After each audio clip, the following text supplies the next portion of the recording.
Star Trek Enterprise, the series that probably gets the most remembrance. It's the first Star Trek prequel, and it's the first show to really delve into the past of Star Trek. We've now had 2 prequels since, but back then it was a new and fresh idea. So let's just discuss Star Trek Enterprise.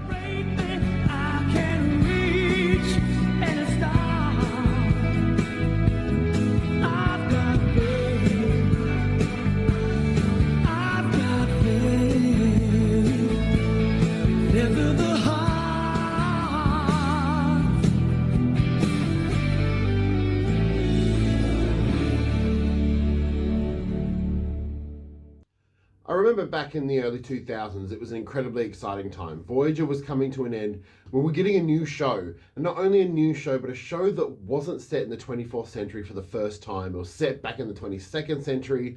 And then it was announced Scott Bakula would be the lead of the show. Scott Bakula from Quantum Leap, one of the best sci-fi shows of the late 80s, early 90s. And what we got was something akin to Star Trek's only real attempt at a true prequel. And even then, the studios didn't want it. They were fighting against it because the Star Wars prequels hadn't done as critically well as we thought they would have done. Rick Berman initially wanted no transporters, he wanted no phasers, he wanted the ship to land. He wanted the show to be a real back to basics program. They wanted to see the introduction of these things, but they wanted to see that progressively over the series. And what we had, sadly, was the Paramount executives coming in and going, no, we need these recognizable things. We need the transporters. We need the phasers. These things are iconic to Star Trek. And to be honest, I feel like if they went back a bit further, we could have. They meet in a middle ground in that the transporters are only used for transporting cargo, and the phasers are there, but they're called phase pistols, which is just a cheap knockoff word for phasers. It was a really great beginning to the show. And in Broken Bow, the first 2-part episode of Star Trek Enterprise, we're introduced to a universe where the Vulcans are slightly more emotional and highly secretive towards the human race. The humans who are slightly uncomfortable with the relationship with the Vulcans. It was always going to happen with very different people. And we got introduced to the temporal Cold War through Future Guy, who was never explained. And we are shown a closer link to the future. They're wearing baseball caps, spacesuits. They're looking much more like everyday astronauts and Air Force people. What we failed to get throughout the latter half of the first season, because the first part of the first season is a naive. They show the naivety of a starship crew. We've got Captain Archer, who's a naive captain. We've got Trip Connor, who is an engineer akin to sort of a mix between Bones and Scotty. We have Dominic Keating as Malcolm Reed, who's our security officer, who's English. We have Jolene Blaylock as our first full-cast Vulcan since Voyager, playing T'Pol. And we got Travis Mayweather, who's there. And we get Hoshi Sato, who's also there. And what we get is we get an eclectic cast, a cast of people who, when they set them up at the beginning of the series, are all quite interesting. Scott Bakula has dreamt of being the captain of this Warp 5 vessel since he was a child. Connor Trinneer's engineer, Connor Trinneer as Trip Tucker III, has always wanted to be an engineer. Jolene Blaylock is, while apprehensive about joining the Earth crew, develops a respect for Captain Archer and vice versa. Malcolm Reed is just, you find out he's a military man. His life has always been in seafaring and sea ships, and his parents disliked that. We have Hoshi Sato, who's just sort of there, but she's a major linguist, and she teaches languages within Starfleet. She's a really bright, smart person who can think on her feet. I kind of think they take a few digs at her within Star Trek Strange New Worlds when they mention that linguistics don't work like that. We have Travis Mayweather, who grew up on cargo ships, most experienced in space. What we do have in Star Trek Enterprise is a lot of missed opportunities. Travis Mayweather is a character who's got the most space experience out of all of these actors, but they very rarely use that after the first few episodes. Jolene Blaylock, who plays T'Pol. She's been in space a lot longer than any of these other characters, but they play her off as a sort of an antagonist to Captain Archer. We have Hoshi Sato, who sort of just disappears into the background. We have Malcolm Reed, who kind of is there, but he's constantly ignored, as security officers seem to be in Star Trek. We focus on our primary three. They did say in the beginning they're returning to the triumvirate, the Kirk, Spock, and Bones mythology, which is basically, in the original series, it's basically the design of Kirk is the one who makes the decisions, Bones is his emotions, Spock is his logic, and then they have to work out, he works out the problem. The thought processes of Kirk are Spock and Bones. They tried to do that. The central focus for that first 2 seasons is very much on Archer, T'Pol, and Trip. In their first few episodes, Trip is very naive. He's adorable, but he's very naive. T'Pol is very just, stop playing around. She's like the mother. She's like, stop playing around with that shit. What we have is a show which is trying to show, oh, this is the beginning. They're all a bit fresh-faced. They're all a bit special. And what we end up getting, and I think because it had ran a bit dry, is a show that very quickly, by the end of the first season, falls into the formula of, this is just Star Trek Voyager, this is just TNG with a different crew on a different ship. The transporters don't really come into play. They do use shuttle pods more often, but there's no overall, in an emergency, they use the transporters. The temporal Cold War never really gets to fruition. We see time being changed at the end of season 1. We see things like this happen. A few little episodes spattered here and there. The Suliban introduces our new antagonist, our new main enemy, and they're not shapeshifters, but they can squish, and they're genetically engineered. And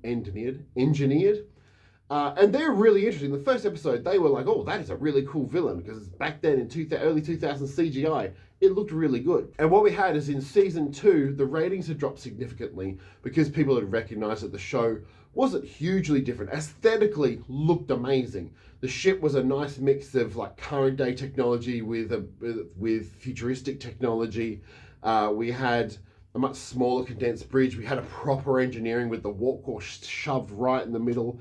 Like, it had all the building blocks of a brilliant Star Trek show. But the problem was they weren't willing to break the formula. Fans around this time are going, this is just the same. There's no difference. There's nothing new. Nothing's changed. What do we want?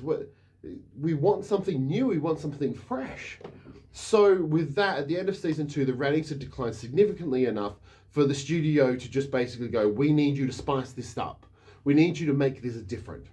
And with the September 2001 attacks, 9/11, Star Trek Enterprise took a sharp turn into season 3 by having the Xindi war arc where the Xindi attack Earth and then we're going to go find them. It was a sharp change. Archer becomes tormented and troubled by what he needs to do. He needs to hunt down the Xindi, and he needs to find out and destroy these people before they destroy the human race. And you see him go through a character change of being gruff, a bit aggressive, a little bit crazy, to be honest. He tortures someone to get answers he needs. He goes from being naive to crazy very, very quickly. Season 3 was one of my favorite seasons, but looking back on it, his character changes really fast considering he doesn't actually do much for the first half of it.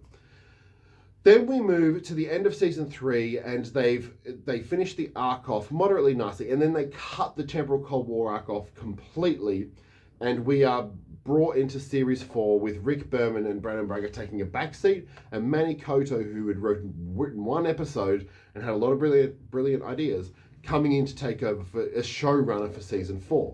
What Manny Koto did was introduce this idea of introducing legacy. So we got episodes of 2 or 3 parts, I think 1 or 2 individuals, introducing elements or story beats that we would know from the future, such as Aaron Sun, who is one of Brent Spiner's many songs, who's working with the augments that are related to Khan. We're introduced to why the Klingons have flat heads in Star Trek, the original series. And then it's quickly retconned in Discovery 20 years later, but we'll just leave that. We're introduced to the building blocks of the Federation, the change, that hope. So Manikoto injected all this fresh fluff, but by then the ratings had got down to about 2.9 to 3.2 million viewers per episode, which for a network show back in the early 2000s was not high. And the network it was on, UPN, was already changing its structure to focus more on a different demographic to Star Trek anyway. You had a lot of teen dramas around it, and then Star Trek Enterprise lobbed in the middle. And most people couldn't get UPN. So what you had is a show on a flagging network, or a network that was changing, and you had a new writing team. The budget had been cut. They cut down the episodes from 26 to 22 by the end. We really lost sort of the sense of wonder with this point in the history, because it was gone. Then they start introducing all this stuff right before the end. And in the nail in the coffin of Star Trek Enterprise, after it had tried to survive past its 4 seasons, they ended the show with the finale of finales. In a sense, wrapping up the entirety of Enterprise into a holographic simulation of Star Trek The Next Generation. And while I really, really like, I actually really like that episode. I don't mind it. I get what they were doing. They were trying to sort of wrap up this era of Star Trek in a little bow. The era that all of the fans who hate Discovery and Picard constantly say how good it is. They're trying to wrap that up in a bow. And what we have is Star Trek Enterprise promising us the world in terms of a fresh new take on Star Trek. It was more energetic, the crew's more naive, there's less technology, it's a harder, harsher time in space. And what we got was a show that couldn't really find its identity. A show that had come after the magnificent Deep Space Nine, which at that time was considered to be the least likable of the shows. Voyager, of which had been coasting on its own fumes, and Jerry Ryan's character for a few years now. And what we had was, and Kate Mulgrew held that show up. There's a lot of fluff characters in Voyager. Anyway, Voyager's for another video. Enterprise had a great bunch of characters. Even Travis Mayweather, who was literally sidelined earlier in the show, managed to get the last 2 episodes very much focused on it. The last 2 episodes, Terra Prime and its continuation, are basically what the show should have been, focusing on all the characters, establishing the world around them, fighting against things. They were fighting against racism and prejudice in that last episode.